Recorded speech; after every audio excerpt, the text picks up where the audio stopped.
Hello, and welcome to the latest Insights Live Investing Trends in Your Portfolio. I'm Susie Allen, Vice President of Insights from Fidelity Wealth Management.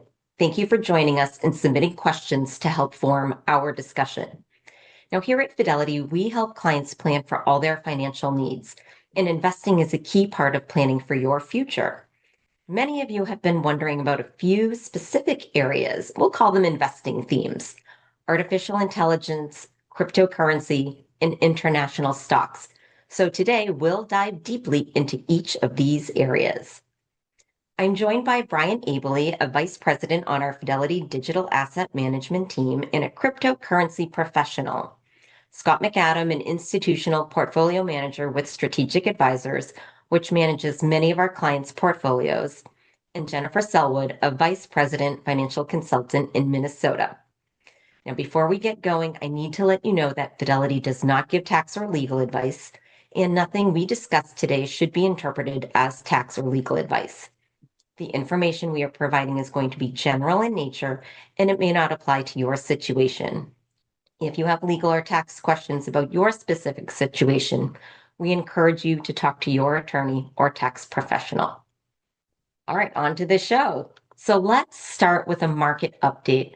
Scott, can you quickly recap what's been happening recently in the equity markets, especially in the areas of artificial intelligence or AI and international stocks? Sure thing, Susie, and hello, everyone. Uh, Clearly, the situation in the Middle East has taken center stage these days. Events are unfolding fast, and every day new headlines are moving markets. So, our clients should just rest assured that our experts are diligently tracking developments, analyzing the near-term consequences for investors, and assessing the wider economic impact. As strategic advisors, we are striving to keep our clients well informed, and we stand ready to take action as necessary. All that being said, back here at home, the big story in US stocks so far in 2026 is the significant rotation in market leadership. After a huge run, some of the high-flying AI and technology names have started to falter. We're now seeing a shift into what some call real economy stocks.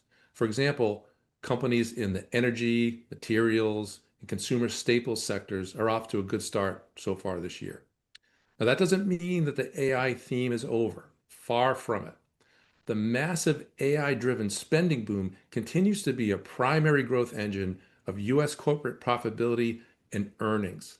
However, investors are becoming jittery about the eventual payoff of all of this spending. I've heard this phenomenon referred to as the trough of disillusionment. Hype meets reality, and certain stocks pay the price. So instead of clinging to the mega cap names, investors are piling into other parts of AI. These include companies that supply essential hardware like networking equipment, memory chips, and deliver power solutions for data centers. On the flip side, the momentum from last year is continuing on the international front. After a very strong year in 2025, non-US stocks are performing well again, and the outlook remains generally positive. Growth is rebounding overseas, fueled by fiscal spending in places like Europe, and corporate policy reforms in Japan. Emerging markets, in particular, are expected to see strong earnings growth and have reasonable valuations compared to the US.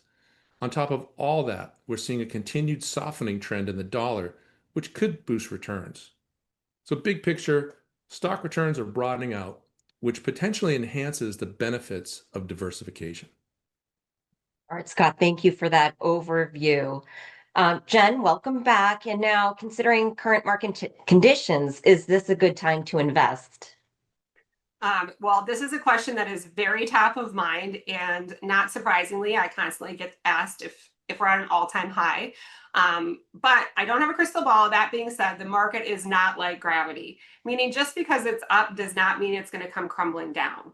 So historically, all-time highs have not been followed by a significant sell-off. In fact, stocks have often experienced better than average returns after reaching an all-time high. So also history has shown that being in the market is better than being out over time. So while it might feel like one is better staying in the sidelines, data shows that that's actually not the case. So I'm going to give you some interesting statistics here. So if you consider a hypothetical $10,000 portfolio that tracks daily total stock returns from 1988 to 2025, you can see the impact that this could potentially have. So for example, an investor who stayed in the market throughout that entire time period would have ended up with a portfolio valued at over $600,000. So that's pretty significant, right? 10,000 to 600,000 with that consistent approach. However, just missing the best 5 days in that period of time would have reduced the portfolio's value as much as 38%. That's a big deal. That's 5 days out of that large amount of time. And more so, missing the best 50 days over that period would have reduced the portfolio's value to just under $45,000.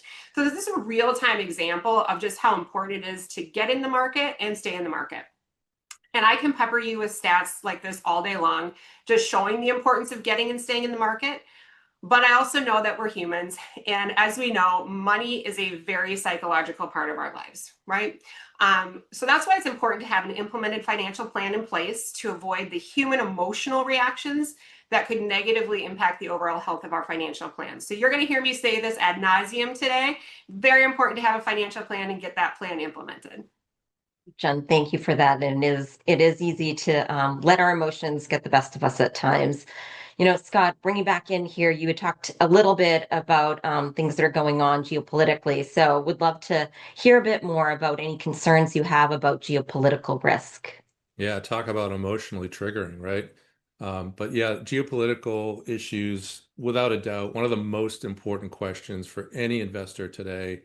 So they are top of mind. We're absolutely concerned about geopolitical risk across many different regions, in fact.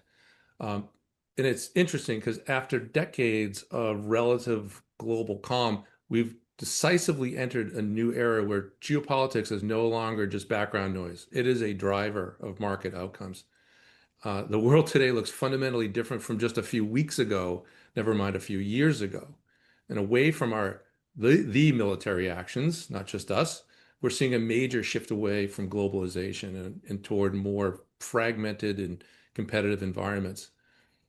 Some of the key risks at the forefront of our thinking, really the topmost one, I think, is the strategic competition between the US and China. It continues to be a significant long-term factor affecting everything from technology supply chains to trade policy. At the same time, you know, these persistent conflicts like the one in Ukraine and right now the escalating fighting in the Middle East, they have significant impacts on energy and other prices, and that could create inflationary shocks that can ripple through the global economy.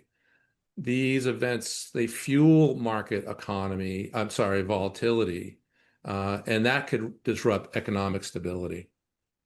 Well, Scott, that certainly makes sense. I'm curious to hear, how is Strategic Advisors responding? Well, this is where our investment philosophy may add value. We don't believe in trying to predict. That's a losing game. Instead, we prepare. Our investment positioning is designed to withstand various market and economic conditions. The most critical line of defense, what we believe is prudent diversification. By spreading investments globally across US and international stocks, bonds, commodities, and other assets, we ensure our clients' portfolios are not overly dependent on the fortunes of any single country or region. So if a crisis impacts one area, other parts of the portfolio can provide a stabilizing buffer. Finally, we maintain a long-term perspective. Geopolitical shocks often cause sharp, frightening market sell-offs, just like times over the past couple of weeks. But history shows that the markets are extremely resilient and they eventually recover. So our role is to execute the discipline to navigate these cycles and avoid emotional decisions. So while we're deeply aware of the risks, our strategy is built not to fear them, but to withstand them. All right, Scott, thank you for that perspective. Let's turn to another aspect of the market that a lot of our clients have questions about, and probably the most popular investing question we've received in the past year. So, are AI stocks in a bubble? That is a multi-trillion-dollar question for sure. The simple answer is there are genuine warning signs, but the picture is more nuanced than a simple yes or no. When you see a stock theme take off like a rocket, as we have with AI, it's natural to get a little nervous and look back at history. The ghosts of the dot-com bubble are spooking many investors these days. There are some unnerving similarities. The market has become heavily concentrated in a handful of tech superstars, otherwise known as the Magnificent Seven, similar to how a few darlings dominated the market back in 2000. The narrative is also the same. A revolutionary technology is changing the world, fueling a frenzy of investment and sending some stock prices into the stratosphere. However, there is a critical difference. Today's AI leaders are built on a foundation of earnings and cold, hard cash flow. This isn't a party fueled by promises of future profit based on website clicks. The so-called hyperscalers are currently generating significant profitability. One of them just reported a gross profit margin of 75% and a net profit margin of 63%. Those are big numbers. In the dot-com era, investors were pouring money into companies that had neither earnings, revenues, or in some cases, no product, just a URL and a dream. That market was best described as a collective hallucination. Great term there, and certainly a big difference. So tell us, are there any other differences? Oh, absolutely. There's another big difference between now and then. That's valuations. Now, granted, the market today is expensive by most measures, but at the peak of the dot-com insanity, the tech-heavy NASDAQ index traded at a 60+ multiple of forward earnings, and one of the most popular stocks traded at more than double that. Today, the same index is in the much more reasonable mid-20s range, and today's leaders have earnings that are growing significantly alongside their stock prices. So are we in a bubble? There are certainly some bubble-like pockets of irrationality, especially with smaller startups that have yet to earn a dime. But the core of this AI rally is powered by companies with real products, real infrastructure, and astonishing profits. Unlike the dot-com era, this time there is a formidable engine of profit under the hood, not just a dream. So bottom line, if I had to choose between yes or no, I'd say no. Appreciate that perspective, Scott. Thank you. Jen, flipping it over to you now, if a client is concerned about a potential bear market for these stocks, how might they position their portfolio to help avoid major negative impact? This is a great question. I think Scott hit on it really well just by saying, how much growth we have in specific parts of the market. So this is definitely a concern. Again, a strong growth in one area of the market can certainly produce concentrated positions. Now, what we would define as a concentrated position would be roughly about 5% of your portfolio.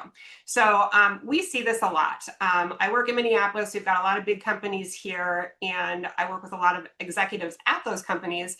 And many of them receive equity compensation. So not only do we have self-directed clients with deep embedded cap gain, we also have clients with north of 50+% concentration in their portfolios just based on how they get paid. I think a good way to just put this into perspective is just a quick client example. So I worked with a client recently, and she's in the process of transitioning to retirement. Based on her compensation package, she has accumulated a large concentrated position in her company's stock. She not only holds this stock in her 401k, a lot of times companies do their matches with company stock, so she's got a lot of it there. She also has a lot of it in her non-qualified accounts. So ultimately, our goal was to reduce your concentration and do it tax efficiently. So how did we do that? First of all, we sold off all of her shares in her qualified accounts. So we know that in a qualified account, there's no tax consequence upon the sale of the stock. And so once we got that stock sold, then we implemented just a fully diversified investment strategy within her IRA. We also, in her non-qualified account, we gifted shares to her donor advised fund. So this is a great way to mitigate concentration, is by actually just giving away those shares, if you're charitably inclined, into that donor advised fund. This is beneficial on a couple different levels, quite honestly, because she has earned income this year. So we were able to mitigate some of her income tax. Plus, obviously, we were able to get rid of some of that concentration. And then in that non-qualified account, where we still hold some because we didn't want to create a massive capital gain, we're just managing that in a tax efficient strategy and slowly unwinding it over the course of time. So we're being really mindful of that timing piece. Note, of course, that individual circumstances can vary. So Susie would be mad at me if I didn't say that, but it's very important to consult you with your tax advisor. So got to get that plug in there. Great example, Jen. Thanks for the plug too. Can you talk a little bit more about any other strategies to manage concentrated positions that clients can consider? Yes, let me briefly, I'll touch up on a few. There's many ways to get from A to Z, but let's just talk high level on a couple of them that are really common. As I mentioned in that client example, gifting is a really great way to mitigate concentration because you can actually gift the shares. So you don't have to liquidate them, you can gift them. A donor advised fund is a phenomenal way to do that. The benefit of those donor advised funds is that you get the tax deduction the year that you actually put the stock in them, but you don't have to gift them out to your charities right then. They can grow within that account and you can gift them over time. I also like to tell people, despite popular opinion, family members are not charities, but you can absolutely gift to your, kids, grandkids, family members, etc. You can do that in kind as well. One thing to note there is simply that you would avoid that. Well, you'd reduce your concentration, you'd avoid the cap gain, but when they chose to sell, they could have a tax consequence there. Another one is direct indexing separately managed accounts, or SMAs, just to make it easy for me to say.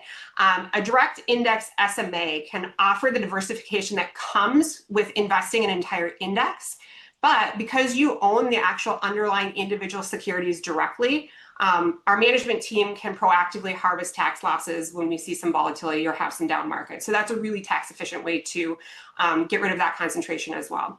I'll dive in really quickly into some more complex methods like exchange funds and hedging.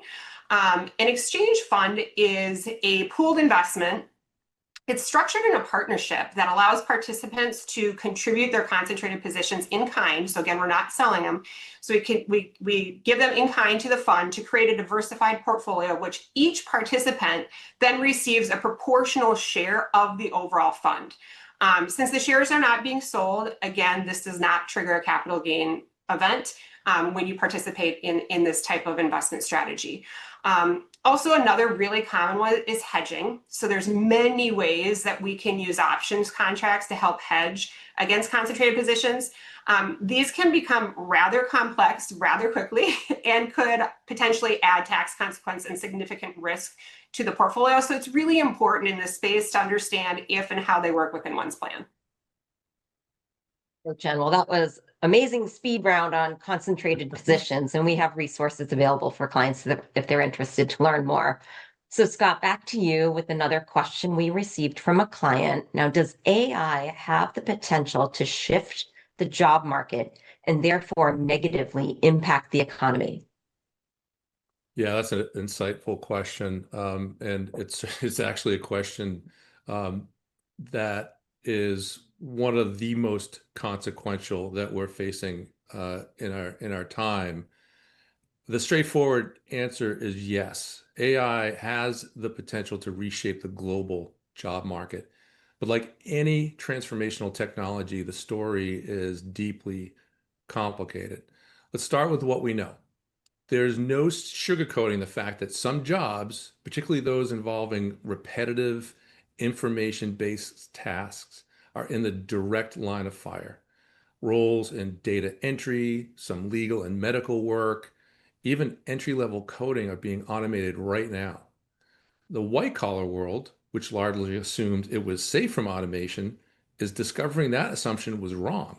So this transition is creating challenges for people whose skills are becoming obsolete, and we can expect some friction in the economy as the workforce adapts. Now, many pundits point to past phases like the advent of the internet, the personal computer, and the industrial revolution as parallels to AI. However, those transitions primarily impacted physical and low-skilled labor, which left the complex cognitive work largely intact. AI is different. It directly targets cognitive level of working. Also, unlike the past, the speed at which these changes are occurring is measured in months, not years or decades. Those prior revolutionary eras took a lot of time, which enabled economies and societies to adjust as new industries emerged and new jobs were created. Well, Scott, to use your term, that is not sugarcoating it at all. These are potentially big changes. Yeah, well, I want to answer the question directly, but Susie, the other side of the coin is actually very positive. It's explosive potential for productivity. And this is where things get exciting. History has shown that when you make something dramatically cheaper and more efficient, in this case, areas like the cost of analysis and problem solving, you unleash a wave of innovation. AI isn't just about replacing human tasks, it's about augmenting them. It frees up human workers to focus on what we do best: creative thinking, strategic planning, building relationships. More importantly, technology has always been a great net job creator. The World Economic Forum has projected that while AI may displace millions of jobs, it will create even more. Roles like AI trainer, data ethicist, and others we can't even imagine today. Think back to 1990. I'm sure a lot of our clients were working around then, but who could have envisioned a career as a social media manager or a cloud solutions architect? So from my perspective, the economic story of AI is not one of scarcity, but of abundance. The productivity gains are expected to contribute significantly to the global economy. And while the transition will be bumpy for some sectors, the long-term trajectory points toward a larger, more dynamic economy. So AI is not about the end of work, it's about the next evolution of it. All right, Scott, that's amazing perspective. As a mom of three, I'm certainly thinking about this. What's next for the kiddos? And Jen said it earlier, they're not charity, so I have to keep those in mind. All right, well, sticking with you here for a moment, are there other opportunities to explore AI in stocks other than the Mag 7 or Magnificent 7? Yeah, okay. So where else can you look? Let me give you a few layers here. First, think about the picks and shovels providers to AI. During the gold rush, we look back in history, the people who got rich weren't always the miners. They were the folks selling pickaxes, wheelbarrows, and blue jeans. So one of the AI equivalents today are utilities. These data centers running AI models consume enormous amounts of electricity. Companies that generate and distribute energy are in a great spot. Now, they aren't glamorous, but they're quietly becoming AI infrastructure. Second layer, semiconductor equipment companies. These are the companies that make the machines that help make the chips. They're one step removed from the headlines, but they're deeply embedded in the AI supply chain. Third, consider AI beneficiaries, not just AI builders. Think about industrial industries being transformed by AI, healthcare diagnostics companies, industrial automation firms, cybersecurity providers, because every AI system needs to be secured. These companies aren't AI stocks per se, but AI is turbocharging their earnings potential. Fourth, and this is an underappreciated area, international exposure. For example, South Korea and Taiwan have dominant chip manufacturers. And lastly, thematic strategies can be a smart, diversified way to get exposure. Funds that track robotics, automation, or broader AI themes, they give you a basket approach. It's less exciting than picking a single stock winner, but you're less likely to have a heart attack when one misses their earnings call. The bottom line, AI is an infrastructure build out, the biggest that we've seen since the internet. And just like the internet, the picks and shovels players, the power providers, and the quiet enablers they could potentially perform well. So diversify your AI exposure just like you diversify anything else in investing. Don't put all your intelligence, artificial or otherwise, in one basket. What a great analogy with the gold rush there. Thanks, Scott. Well, this feels like the right time to bring Brian into the conversation as we transition to our discussion on crypto. Among our clients, there's a broad range of understanding of this asset and some curiosity. So for clients who want to go deeper on the subject, we have a lot of resources, but for our purposes, Brian, what are the critical things investors need to understand about this asset class? Yeah, thank you, Susie, and thank you to everyone in the audience for spending some time with us here today at Fidelity. And I can fully appreciate there's a wide spectrum of understanding and interest in the concept of cryptocurrency. So for those of you in more of the kind of learning phase of this, cryptocurrencies, for example, Bitcoin, are internet native technologies that are not backed by governments or corporations. These assets rely on a relatively new technology called blockchains, which provide highly secure and easily verifiable processing and record keeping of transactions and other activities that take place on these networks. The world of cryptocurrencies is quite broad. So for the purposes of our conversation and limited time here today, the two technologies that we'll focus on are Bitcoin as well as US dollar-backed stablecoins. So when you think about Bitcoin, and I can appreciate these two terms get used interchangeably, right? There's uppercase B Bitcoin, the network, and then kind of lowercase b Bitcoin, the asset that is native to this network. In Bitcoin, the network, and Bitcoin, the asset, have created a system that combines the properties of a commodity along with the adoption curve of a disruptive technology. And where Bitcoin begins to differentiate itself from a physical commodity is that Bitcoin can be sent across great distances for reasonable costs, right? As opposed to a physical commodity, right? We're sending it to another part of the world. Requires putting that commodity on something like a boat or an airplane. And so what this has introduced, amongst other things, is very simply like a new way to send value and store value over the internet. Then pivoting to US dollar-backed stablecoins, the way the audience should think of a stablecoin is it's a cryptocurrency whose value is pegged, which means tied to another asset. Most commonly, this is a traditional fiat or government-issued currency like the US dollar.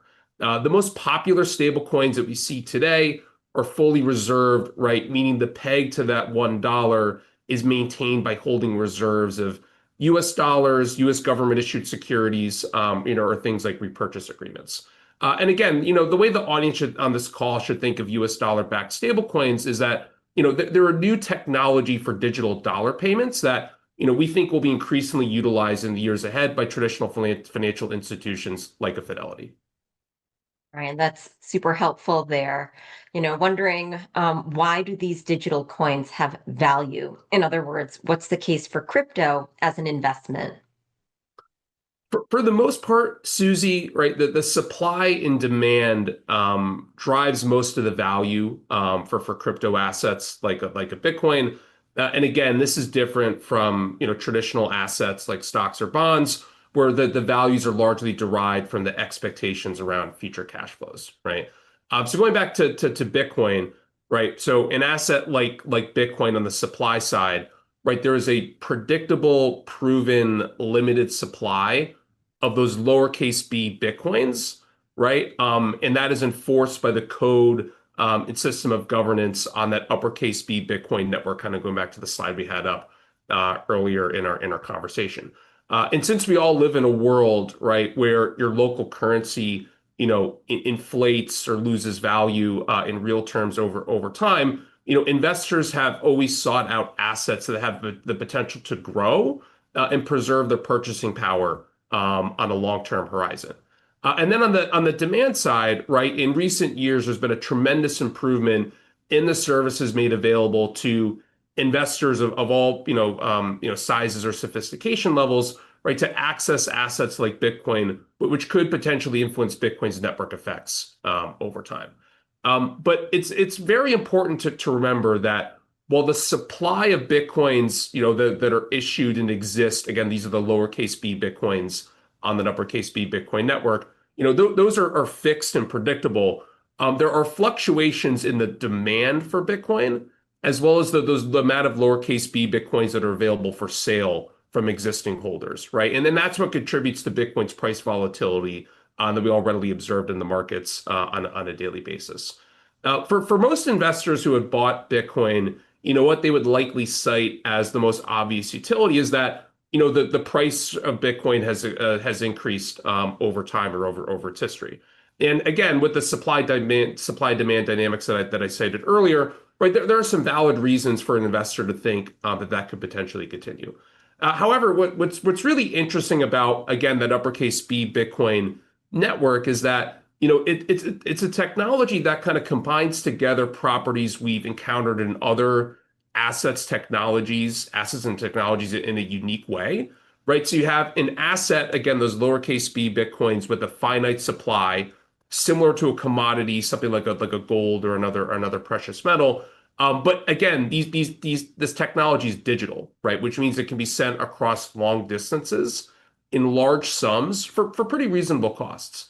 And what you would probably notice is that, although Bitcoin's been around for a number of years at this point, right, there's not a lot of demand or really not much in the way of product market fit in terms of like using Bitcoin for trivial day-to-day transactions like buying a cup of coffee, right?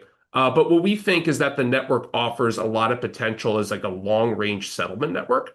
And over time, it's going to be really fascinating to see, what role Bitcoin, US dollar-backed stablecoins, and other technologies like this play in our financial system going forward, right? So again, what you can think of is that in general, right, that the price of Bitcoin is driven by supply and demand.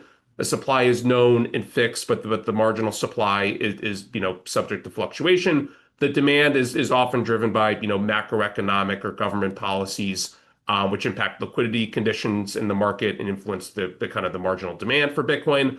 And the demand can also be brought in by better access for Bitcoins, giving investors more confidence to invest over time as well. Thanks, Brian. I'm going to get your perspective here first and then flip to Scott. So would like to know, how should investors think about crypto in terms of the role it plays in their portfolio? Fidelity views Bitcoin as a category of alternative investments, right? It's not an equity, right? It's not a bond or a fixed income instrument that has potentially unique return drivers that could warrant inclusion in a diversified portfolio. Again, as I mentioned earlier, right, Bitcoin's a system that combines properties of a commodity with the adoption curve of a disruptive technology. One of the topics that is always a subject of debate and comes up all the time in conversations I have with investors is the correlation of Bitcoin to traditional assets like U.S. large cap equities. Right on the chart here, we have the S&P 500 and the NASDAQ. And if you compare the correlation of Bitcoin to U.S. large cap equities, right, to other asset classes you're familiar with, like small cap equities or international equities, right, you can conclude that Bitcoin offers some degree of correlation benefits, right? However, I think it's very worth calling out that the correlation of Bitcoin to U.S. large cap equities has been inconsistent over its history, right? I think you can kind of see it in the chart we have on the screen here. And what I've found in our experience working with investors in this marketplace is that some investors are willing to overlook the correlation uncertainty, right? Or some investors are willing to stomach the volatility of Bitcoin, right? Because they think there's potential for Bitcoin to have outsized returns versus traditional assets. Again, that's due to the unique properties of the Bitcoin technology and also still the quite limited penetration of Bitcoin amongst traditional investors, right? Well, on the other hand, and Scott will get into this in a moment here, right? Other investors that have more portfolio constraints, right, can't justify owning Bitcoin until the correlation data becomes more consistent or the volatility becomes more palatable, right? And then also to address a question I get quite frequently, Susie, is how or when should I invest in US dollar backed stablecoins? Fidelity does not really view stablecoins as an investable asset you would buy in a portfolio to generate an investment return. Again, just think of them, as I mentioned earlier, as a kind of a new technology for US dollars. All right, great. Scott, over to you. How does Strategic think about crypto and client portfolios? Yeah, well, that was great. I first of all, I agree with Brian with a big B, his views about the little b Bitcoin, and all the characteristics. But Strategic Advisors is effectively Fidelity's in-house registered investment advisor. So we have a different perspective on the investability of Bitcoin. The short answer is that crypto just does not currently play a role in our firm's strategic asset allocation models. Now, let me explain the reasoning behind this because it speaks directly to our investment philosophy. Our approach is centered on building resilient, all-weather portfolios for investors who are planning to reach a long-term financial goal like retirement. This means that we prioritize assets with long established track records and clear fundamental drivers of return. For stocks, it's earnings and cash flows. For bonds, it's coupon payments. We need to be able to model how an asset will behave under different economic conditions to ensure it plays its specific role in our clients' portfolios. Crypto, at this stage of their evolution, just does not meet the criteria for inclusion in these core strategies. Scott, that's an interesting perspective. Can you explain more why they don't meet your criteria? Sure. Let me hit on a few of our primary concerns. Brian talked about these. First, extreme volatility. Cryptocurrencies exhibit gut-wrenching volatility. While this could lead to spectacular gains, it could also produce deep and rapid losses that are not appropriate for a portfolio focused on smoothing out investment returns. Recent performance in early 2026, with significant downturns in major cryptocurrencies, underscored this risk. Our goal is to limit uncertainty, and Bitcoin is a very interesting, new, powerful source of uncertainty. Second is the lack of intrinsic value, similar to gold that Brian pointed out. Unlike a stock, which represents a claim on a company's future profits, or a bond, which is a formal loan agreement, it's difficult to establish a fundamental or intrinsic value for most cryptocurrencies. Their prices are often driven by exogenous factors like market sentiment, network adoption, and narratives rather than tangible cash flows. This makes them behave more like a speculative investment than a productive investment. And then finally, as Brian pointed out, is crypto's inconsistent role as a diversifier. Proponents will say that crypto is an effective diversifier because of its low correlation to some other assets. And that's been true at times, for sure. But we've also seen periods where cryptocurrencies do become highly correlated with other risk-on assets like technology stocks. And so they sell off at the same time during market turmoil. That's inconsistency is something that we have a hard time, and we can't reliably depend on cryptos to be a stabilizing force when you need it the most. All right, Scott, with a capital S, it sounds like Strategic with a capital S doesn't own crypto, but some of our clients are still interested in exploring this asset class. So Jen, what are the ways investors can access crypto? Well, I would say many of my clients are very interested in crypto and also very skeptical. So it's wonderful that we have perspective from Scott and Brian just to dive into it a little bit more here. But we do have robust resources on Fidelity.com. I heard a stat a couple days ago that there's like 97,000 pages of information on Fidelity.com. So we will get you to the right place so you don't have to be looking at everything. But there's tons of information for learning and education there. Clients can currently purchase ETFs or exchange traded funds in their brokerage accounts. And then also we do have Fidelity crypto accounts. And this is an account offered by Fidelity Digital Assets that allows clients to buy crypto directly. So you can still do that on our platform as well. All of our wealth management teams across the country have broker specialists that are on our team, and these are experts that can offer guidance specifically towards education around Fidelity.com. But please use us because we want to make sure that we're offering that education, and there's multiple ways for you to own it and to learn about it, and we just want to make sure you have that at your fingertips. Jen, I have a question for you that we received from a client. What's a reasonable percent of an aggressive investment portfolio to put into crypto? Well, I think that would differ depending on who you're talking to. But as Brian articulated, same with Scott, crypto can be a volatile asset class. So I would say it's important to review the plan. So once again, going back to that financial plan, and then consider starting with a small percentage of crypto if it makes sense based on your financial plan and your overall investment strategy. I've had several clients that have tiptoed into this space. I have hundreds of clients who've asked about it. And our guidance here, again, start with a small amount to get that exposure. A couple of examples here. I have one particular client that started buying in 2024 and has been dollar cost averaging in very consistently ever since. As Brian discussed, we've seen extreme volatility in Bitcoin during this time, but this client can handle that volatility and has increased his exposure over time. He is committed to the strategy, so he's getting more and more exposure there. I also have clients that had exposure in a Bitcoin ETP or exchange traded product, but they couldn't handle the bumps. So ultimately decided that the investment was not for them. One particular example of this, I had a client panic sell. We don't ever recommend this. And he completely sold out of his entire position at a very inopportune time. The only advantage here is that his position was held in a non-qualified account. So he does have some capital loss that he can use to offset future capital gains. But just like any market exposure, quite honestly, it's so important to have a disciplined approach.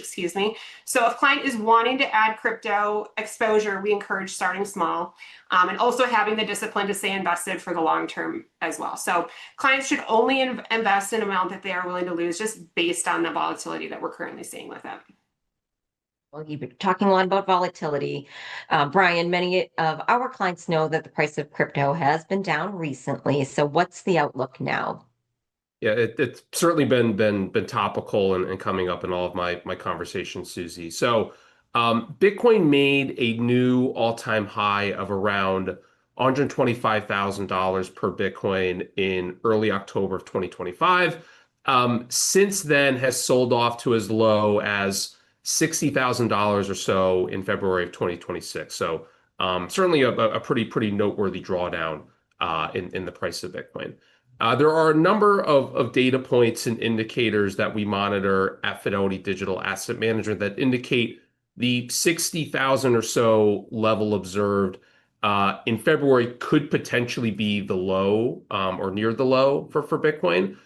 Historically, right, if you have a thorough understanding of what Bitcoin is, have a plan in terms of what Jen was describing earlier, right, and have the ability to stomach Bitcoin's volatility, right? These have been levels to consider adding Bitcoin, right? However, it's very important to remember that markets, especially in the short term, can be unpredictable or even irrational at times. So whether you have owned Bitcoin through the drawdown, right, or considering buying Bitcoin for the first time, right, here are some factors to keep in mind, right? So the move from 125,000 to nearly 60,000 from October to February brought a lot of damage to a lot of different market participants in Bitcoin and kind of crypto broadly.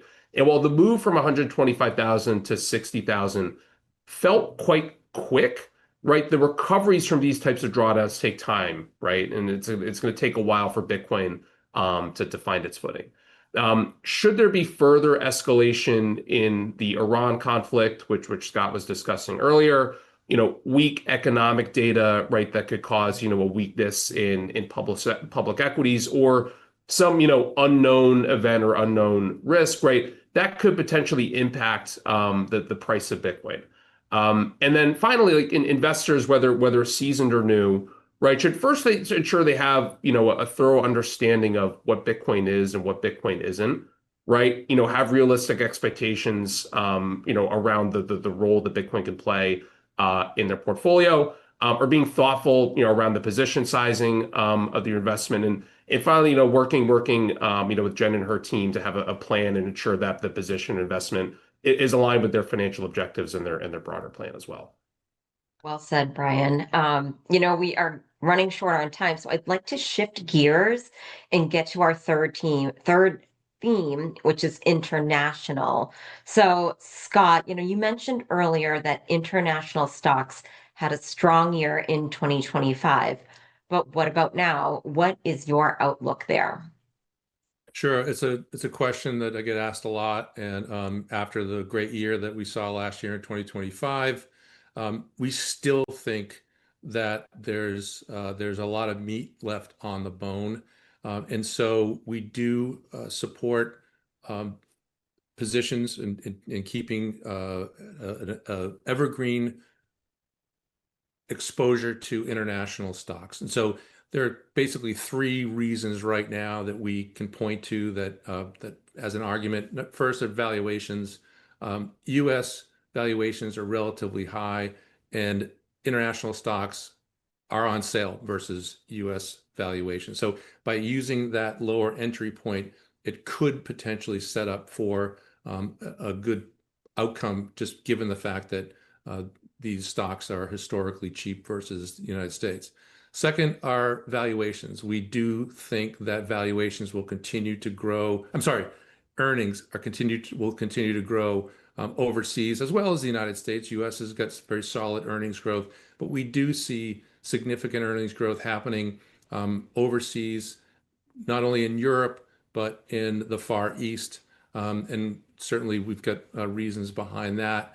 And then finally, the U.S. dollar. We've been in a trend where the U.S. dollar has been softening versus other currencies. And when the U.S. dollar softens, that means that as a U.S. domiciled investor, your investments in yen or euro-based assets, when you translate them back, you get more dollars. So that could be a good support for future performance of those international assets.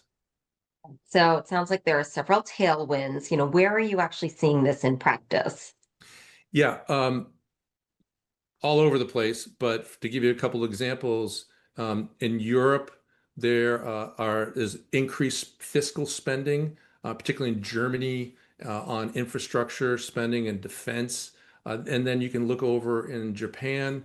In Japan, there have been sort of historic corporate reforms that has unlocked potential shareholder returns that have been sort of locked in for many, many years. So, in emerging markets, again, you can get exposure to those pick and shovels types of companies wherever you might look across the globe. So, we do have a positive outlook. We believe international is a fundamental foundational position within our client portfolios. And so we see there being a very strong justification for owning them as a kind of a permanent exposure in portfolios. Well, wrapping up with the final planning question, Jen, we've been talking about different sectors of the market. How do you help clients figure out how to allocate between stocks, bonds, and other assets? Well, if it's not already clear, Susie, we are very passionate about making sure that every single client has a financial plan and that we implement that plan and make it come to life. So with that plan, we can easily pivot with changes in the market, life events, et cetera. And the driving force behind the plan is that we are clear on the goals of the client. So we strive to position portfolios in a way that aligns with clients' goals. And whether that be managed assets with Scott and his team helping, or crypto with Brian educating, all of the things, we want to make sure that we're just clear on what's important to our client. Allocation matters, and it does drive long-term success within investment strategies. So how do we get that allocation right? First and foremost, it's really important to understand risk tolerance, and we dive into this really deeply in terms of understanding how much risk our clients are willing to take or the appetite that they have for it. Another key component to this would be time horizon. As we've demonstrated throughout this whole conversation today, we know that markets are cyclical, and over time, the market has consistently gone up. So that said, a client that has a 20-year window certainly can be more aggressive than potentially a client that is living in retirement and is having their portfolio produce income at this point in time. At Fidelity, we believe in goal-based investing as opposed to account-based investing for efficiency just across all the portfolio. So this allows us to hold the appropriate assets in the most efficient location. I know we're bumping on time, but just for a quick client example, let's say a client has a brokerage account, an IRA, and a Roth. And we have determined that their overall allocation should be a 70-30. So 70% stock, 30% bonds, fixed income. Well, in this example, the Roth most likely will be 100% equity. And the reason for that is time frame and tax-free growth. Whereas the IRA might be closer to a 60-40 because we know that this is going to be used for income distribution, and fixed income is typically not as tax friendly as equities. And then the brokerage account likely will be somewhere in the middle of the Roth and the IRA in terms of allocation, so that we can get to that goal allocation. The most important thing in that brokerage space is just that we're managing that tax efficiently. Bottom line, we start with a plan. We build it out the most efficient strategy possible, and certainly we just want to have that aligned to our specific clients' goals. Thank you, Jen, and thank you to all of our panelists here for such great insights on this topic. Some of the key takeaways, if you will, AI leadership is evolving beyond the headline names, with the market rotating toward companies powering the broader AI build-out. Crypto remains a high volatility, high uncertainty asset class, but for those investors with the ability to withstand the risk, there are a number of different investment options. International equities continue to show strong momentum and have attractive valuations and earnings. Scott and team from Strategic Advisors believe that broad diversification can be a useful strategy in navigating unpredictable market conditions. They seek to build resilient all-weather portfolios, and they don't chase trends. Fidelity professionals like Jen can help you make sense of fast-moving market themes and help you develop an investment strategy aligned with your broader financial plan and goals. Now, if you have questions about anything we touched on here today, please reach out to your Fidelity representative to have a conversation. And for more timely market updates and insights on other financial planning topics, subscribe to Insights from Fidelity Wealth Management for exclusive invitations to future wealth management webinars and access to our weekly newsletter. Thanks again for joining us.